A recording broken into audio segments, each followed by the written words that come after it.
in 1723 by John Bown III. He was a descendant of one of the original patentees, John Bown of Middletown.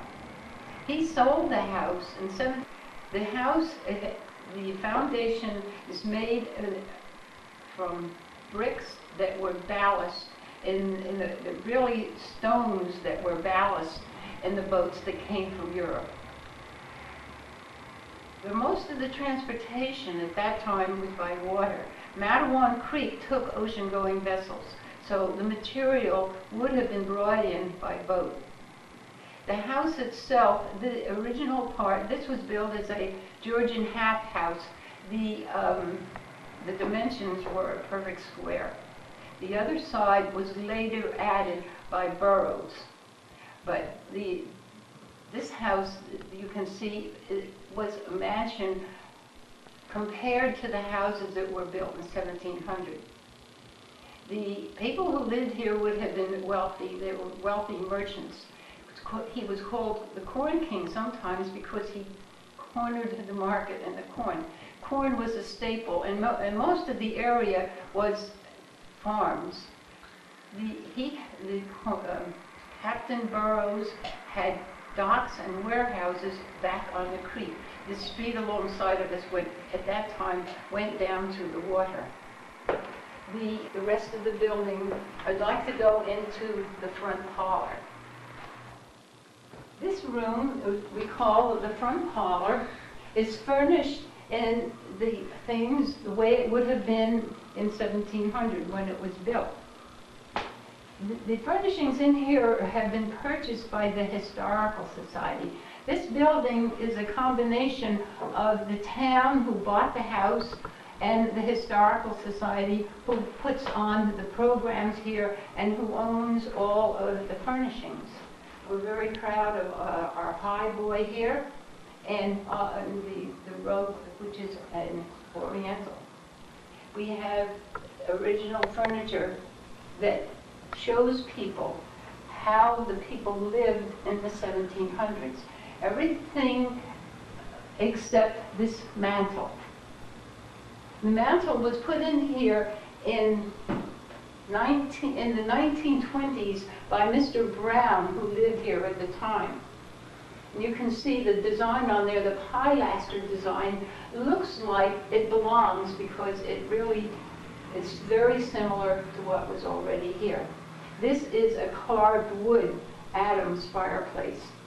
When the town bought this house, 1974, it was restored to the way it would have been when it was built. But the restoration architect, who was Charles Detweiler, said that that mantle was so good it should not be removed. However, we know that this tile, which was found in New York, is similar to the other tile that we found here in the house. This, which is the presentation of the baby Jesus at the temple, is Luke 2:22. On the back of this, which was found on a wall in an apartment in New York City, had the story. It was from Grandfather Burrowes' house in Middletown Point. This area was Middletown Point at the time that the Burrowes lived here. Middletown was a large area. In fact, there were only 3 townships in Monmouth County at the time. Middletown, Shrewsbury, which is the ocean, and Freehold, which would be the southern part. But Grandfather Burrowes would have pertained to this lady over here. This is Helene Burrowes. She grew up here in the house, but we know when she married, she moved to New York State. And this picture was given to us by Dr. Ross Roby, who was the only descendant that we were in touch with at the time. And he had that picture of his ancestor and gave it to the house. This cabinet over here was put in at the time that we bought the house. There was nothing but a wall here. But the restoration architect knew that there should be a cabinet here. You can see the keystone on the molding. There's one on both sides of the fireplace. We think that there were 2 cabinets here. There is a house in Freehold built like this, and they have 2 cabinets on each side of the fireplace. Back in the 1700s, carpenters had a book with pictures in it, and you picked out how you wanted your house to be built. The house in Freehold, while this room is very similar, and this side of the house is like the one in the Copenhagen house, but that side of their house is a kitchen because it was a farmhouse. The Copenhagen house was also used by the British in the Revolution for the Battle of Monmouth. These cabinets were used to display your china or your fine dishes, anything you wanted to show off. So we have an electric light, but these shelves were made to have a candle. These wide board floors you see here were underneath a hardwood floor. There was a hardwood floor over all of the building. The restoration architect removed them, found these beautiful wide boards underneath. They have polyurethane on them to preserve them because they are southern white pine. The way they should have been. The hall floor actually is the attic floor. The boards in the hall were so bad, the attic floor was put down here. Now the attic floor is plywood. We can go into the back parlor. This is the back parlor. This was never a kitchen. The Historical Society put that crane in there because we show this house off to children to show how people lived during the American Revolution or at early times. That crane would have had a pot hanging from it. But this was the back parlor. This house always had a kitchen on the back. Right now, that's not open to the public. We have a caretaker there. So we tell the children a fireplace like this would have been used to cook in. This is your real typical colonial fireplace, see, no mantle. The gun is a replica of guns used in the American Revolution. This is a French Charleville that was France's donation to the new republic. We still have the wide board floors here, and the equipment in the corner, the mothers or the people would have had to use. You have a spinning wheel and a wool winder. These cases have the beginning of banking in Monmouth County. The first bank in Monmouth County was the Farmers and Merchants Bank in Matawan. It really was started by 2 men. One was a farmer and one was a merchant. Last year, when the Summit Bank took over, they had all of these remains. They didn't want to throw them away. They gave them to the Historical Society for safekeeping. Have their records here, and this shows where they made their own money. Here is a whole frame full of the money. They could make their own money. Everything was written out by hand. You see, there's all their handwritten records.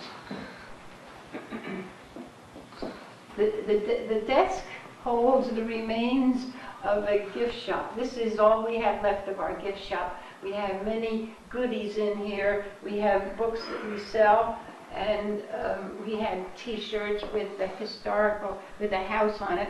The bags over there, tote bags also. We have pictures of the original Matawan Railroad Station and old maps and some books that we have. We have some jewelry. We have jewelry with pictures of the mansion on it, like this would be a stick pin. We have pictures of Philip Freneau. Philip Freneau, called the poet of the Revolution, lived on the southern end of Matawan, and we have articles about him. Now we're going to go upstairs. This door is amusing. It really does close. For the years that nothing really is plumb. At one time, these stairs had paint on them, but we had a company who researched all the paint so we would have the right color on the walls and the wood, and we had to remove the paint. You can see as you go up these stairs, and notice how shallow they are, that there are traces of paint that they could not get off. Also, you can see these palings, these pickets, there are some that don't match. But this wood is mahogany, and they would have never painted mahogany wood.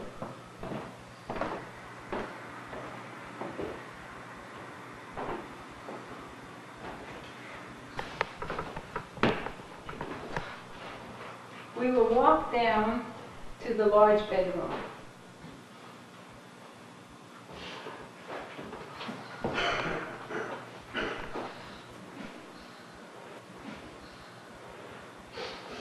This is a beautiful large room.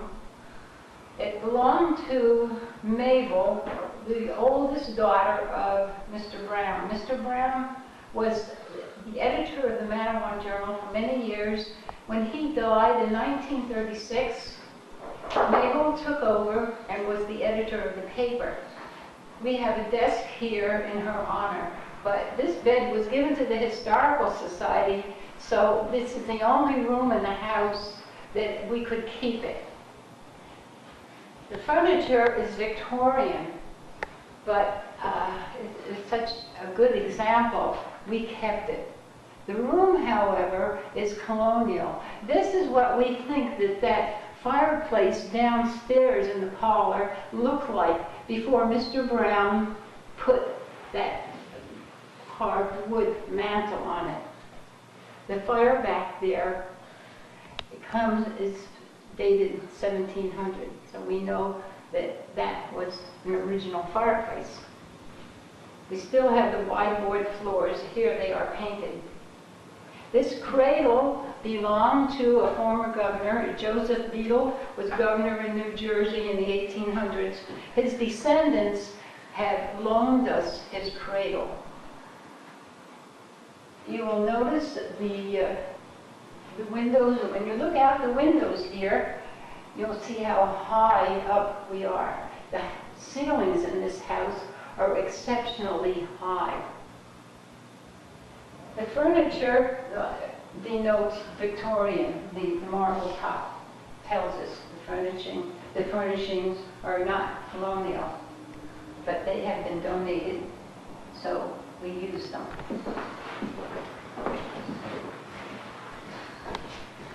This chest belonged to Mrs. Miller, Mrs. Addie Miller. Her mother brought it over from Europe. It was made by a carpenter for her. Her father made it, and this would have been all her possessions in that chest. Mrs. Miller donated it to the Historical Society. We might say that before the time of indoor plumbing, this would have been the way you had to wash. We have our basin and our pitcher there, and we have our commode.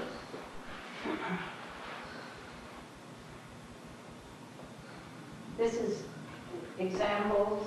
This is an example of a baby's dress, a long baby's dress. All the clothing, like the nightgown here, have been donated to the Historical Society, and we'd like to display them. Now we'll go into the small bedroom, which is an earlier period. We'll walk now into the smaller bedroom. We have this to show the lady's costume. This would be a colonial lady's costume. This bed is a spool bed. We have it open to show the ropes. This is a rope bed.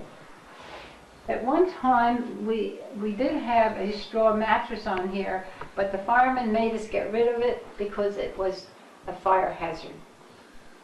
You see, we have a fireplace here. There were fireplaces in every room. This house had 2 chimneys, one on each end, and all of the fireplaces went into that chimney. The fireplaces on the other side of the house have all been covered up or blocked off. You would have had a stove, a small stove, if you needed it. Nowadays, we just have radiators. But we show the fireplaces for heat, and you had to have one in every room. I'd like to show the construction of the wall, too. We had this accidentally knocked out, and this is a result of a whole board from the other side. The wall was mended on the other side, but we left this open to show the construction. This is a solid wall, solid mud. This is straw into mud. Here is your upright. This is wood. There is a very thin layer of plaster on top of that mud.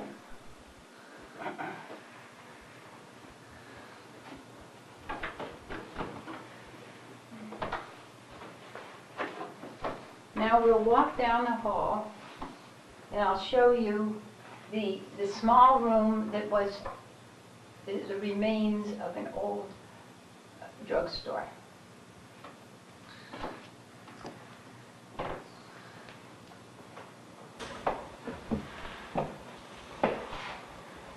Now we will do the small room which has the remains apothecary. I will introduce you to Stock Hopkins, who knows more about this room than... Here, a display of antique pharmacy equipment came from 2 pharmacies in the area. One pharmacy was a pharmacy operated by Edward Sanford on Main Street, Matawan, where he ran the store for 50 years until his death in 1962. The other store was Warren's Drugstore in Keyport. Warren's Drugstore was opened by William Warren in about 1850 and was purchased by Henry Hopkins shortly after World War I. He operated it until his death in 1973. These are examples of some of the old apothecary bottles, still containing the chemicals and medications that, all except for this bottle right here, which is empty. That bottle is labeled cannabis, which is marijuana, and we thought it would be prudent to empty that bottle before we put it on display. And this is an example of the equipment that the pharmacist had to use in making the medications. In those days, most of the medications were made right in the back room of the pharmacy. But the only thing that used today, and that only usually when the pharmacist would measure out cough medicine or something of that type, he'd measure it out and then pour it in the prescription bottle. All these other items, like these are percolators and retorts and even an old distilling tube. All we use in making the medications, never used today in a pharmacy. Everything, they receive everything ready-made. This is an old suppository that in a pharmacy today. These are an example of a few of the patent medicines that you used to buy in a drugstore. This, for instance, very popular medication in those days, and it says on the label here, good for man or beast.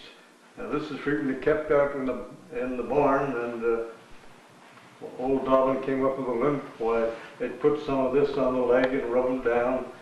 Or in the wintertime, if you got a little rheumatism in the joint, where you go out the barn and get the griscons and rub it on your knee. And it was hot. This is a pill roller. You put the druggist would mix the medication about the consistency of putty, lay it across here, and then like a bunch of peas. This is another small hand suppository mold. And this is a tablet mold. You mix the medication, have to be moistened, and then force it in these holes with a spatula, and then after it dried, take the other half of the mold, and all these little projections would force the tablets out.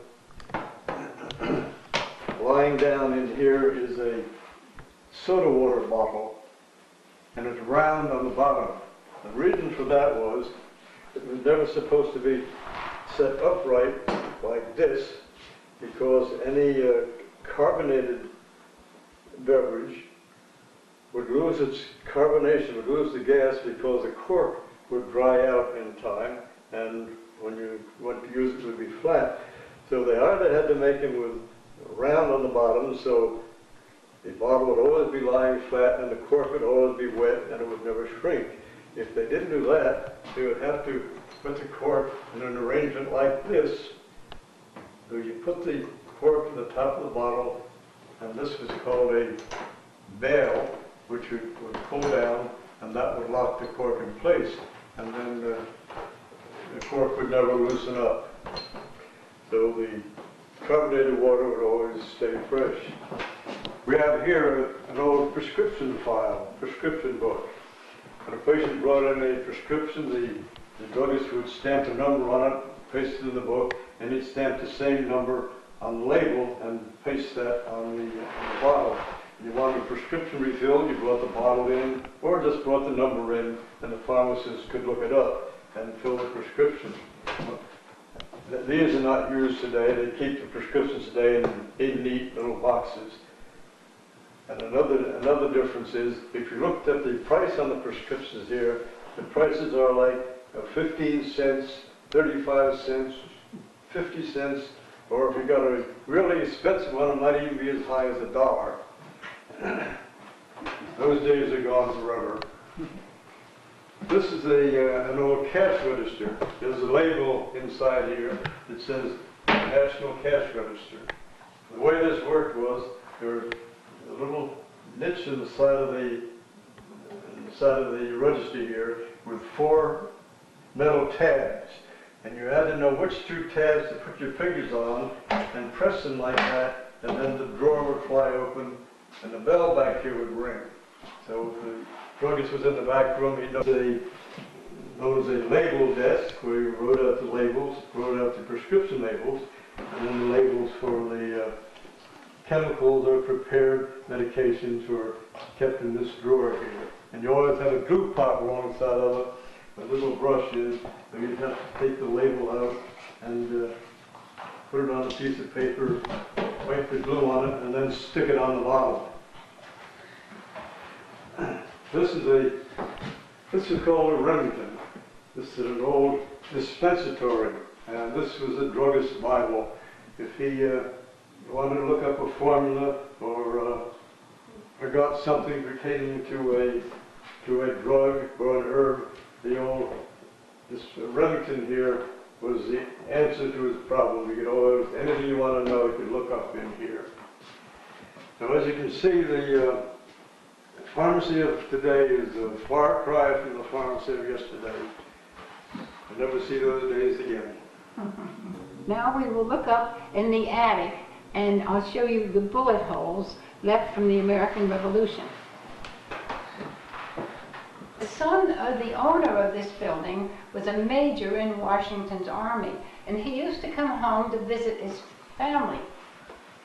The Tories under Courtney Skinner heard that he would be home, and they came to capture him. He escaped by jumping out the back window while his wife held the Tories off at the front door. They knocked her down and came in anyhow. They said that they wanted her shawl for one of the injured men. When they came through the house, they were looking for him, not finding him, fired their guns off. We had bullet holes in the ceiling. The holes have plexiglass in front of them because the plaster started to fall down. We couldn't mend them, that's our history. The holes now are black, and some of the dirt from the roof has come in, so all you see is black marks up there. But the plexiglass is holding up the ceiling because we have to keep that as our history. Every school child that comes in here wants to see the bullet holes, so we have to preserve them.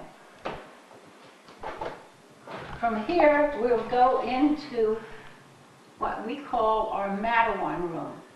This part of the building is another house.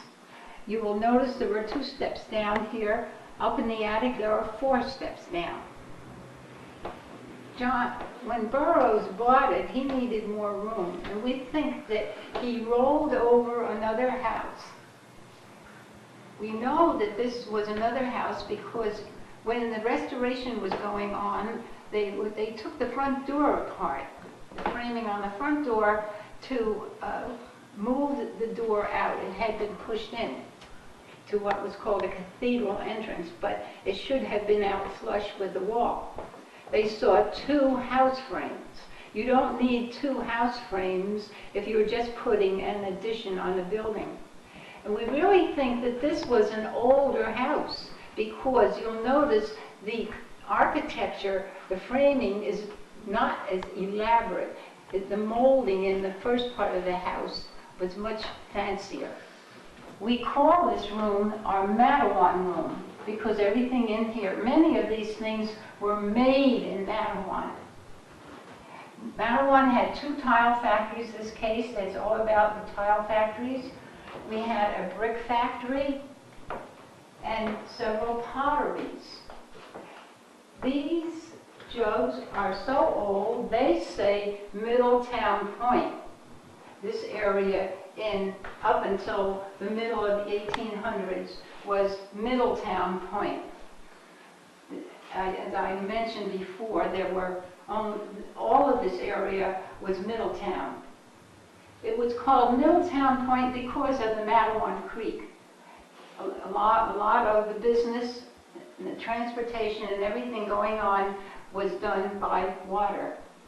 And to distinguish this area from the rest of Middletown, it was called Point, Middletown Point, and that these jugs have Middletown Point on them.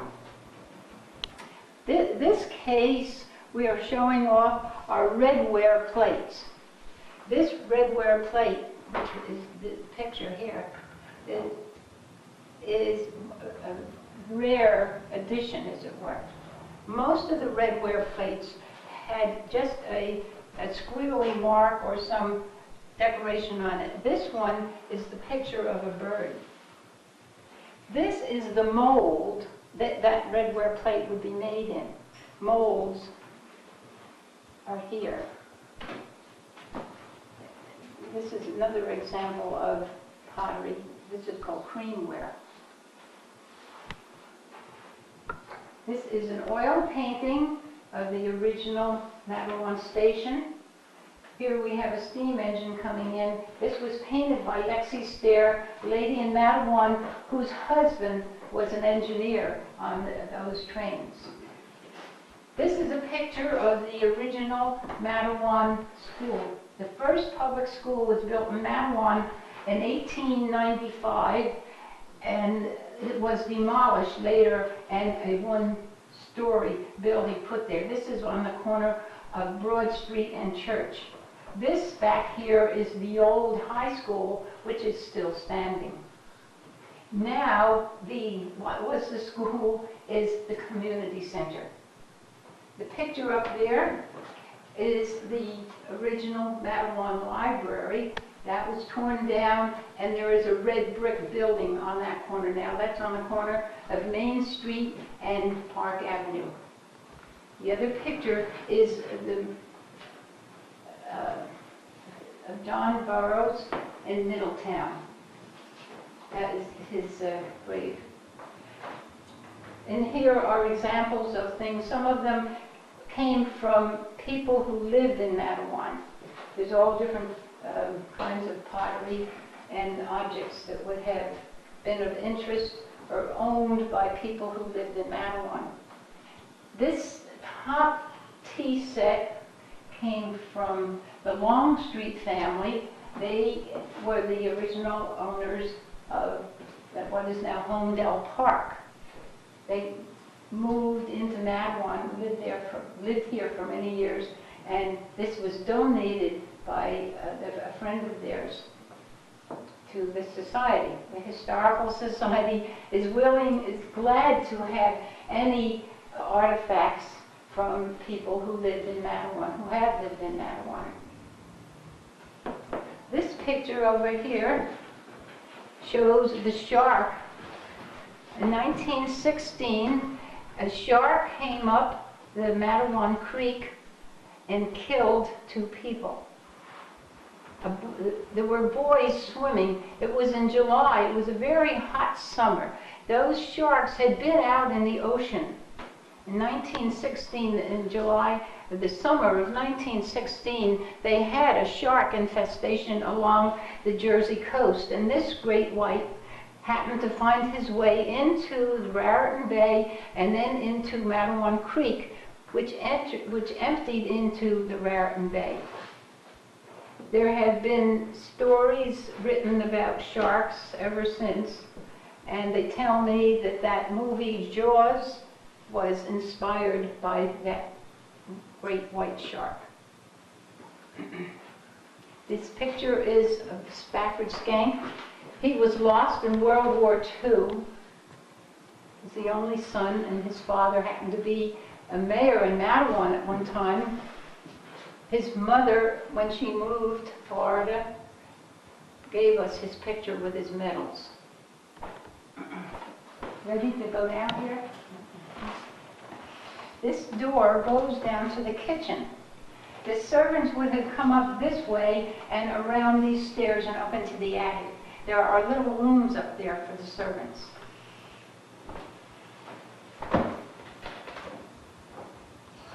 They would have come up and gone up these stairs, but there, the attic is off limits. There, we do not allow people up there.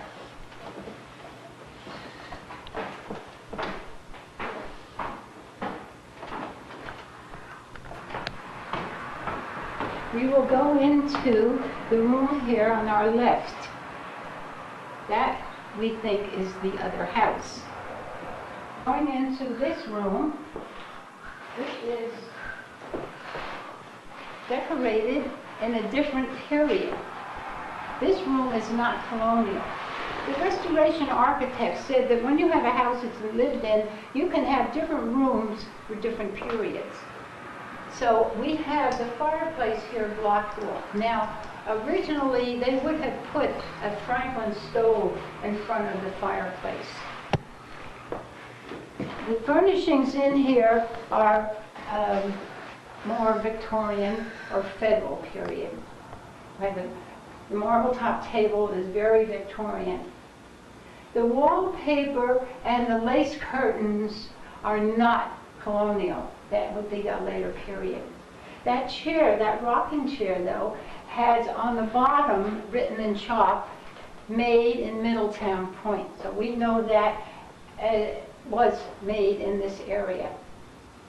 The toys we had, these are an exhibit that we had at Christmas time showing old toys. All of these pieces, these are antique toys. They belong to Robert Montfort. It's part of his collection. They're fascinating. The eyes move. Everything on this horse and rider move. This lamp, which is electric now, has been electrified, would have been an oil lamp, changed over so we can use it. This was donated to us by Mrs. Skank, the mother of Spafford Skank, the boy that was lost in World War II. The little man there is an example of a fence that was along a house down here on Main Street. The man was a fireman, so we had his fence made in the shape of a fireman. Now this is the part that he took out. So the fence that was left would be, or the part that was left would have been the fence.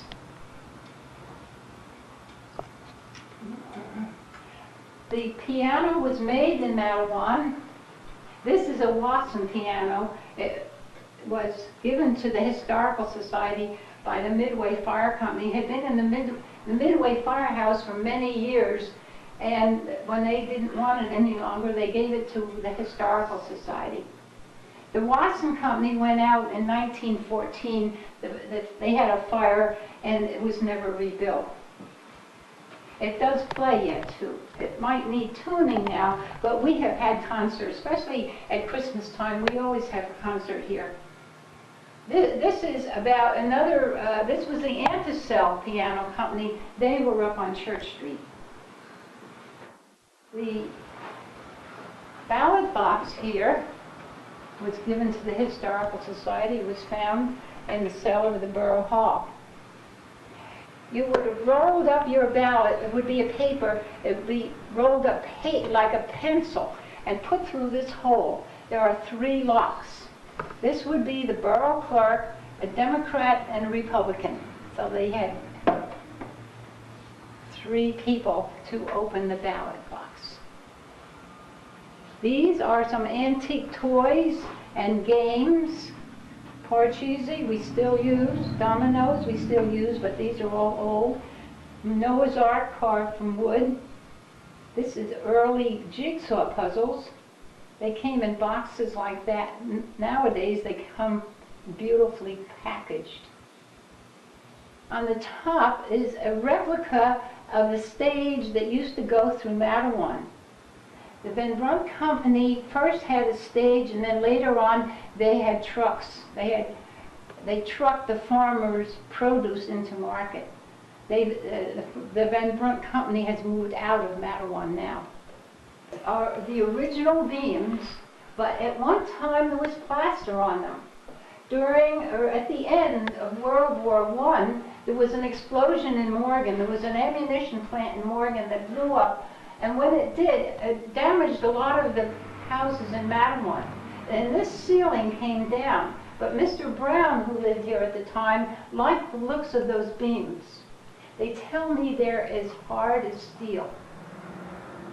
And the restoration architect thought that they were worth leaving open so people can see them. Now, as we go out here into the hall, please sign our guest book. I can give you some folders.